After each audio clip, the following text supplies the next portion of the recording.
या न्यूज बुलेटिनचे सहप्रायोजक आहेत गोकुळ।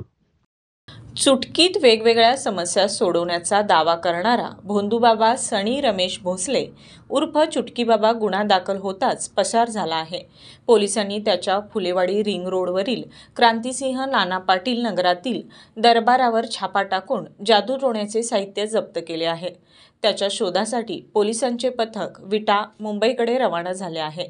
या चुटकीबाबाने अनेकांना मोहजाळ्यात ओढून फसवणूक केल्याचे तपासात समोर येत असल्याची माहिती सूत्रांनी दिली आहे। भोंदूबाबा भोसले याने भूतबाधा दूर करणे, विवाह जुळवून देणे, गुप्तधन मिळवून देण्यासह विविध आमिषे दाखवून अनेकांना गंडा घातल्याचे समोर येत आहे। अशाच प्रकारे फसवणूक झाल्याने गणेश विश्वास काटकर, राहणार उत्तरेश्वर पेठ, कोल्हापूर यांनी भोसले यांच्या विरोधात करवीर पोलिसात तक्रार दिली आहे। संशयित सनी भोसले उर्फ चुटकीबाबाला अटक केल्यानंतर अनेक घटनांचा उलगडा होणार आहे। या प्रकरणी अधिक तपास पोलीस उपनिरीक्षक विनायक सपाटे करीत आहेत।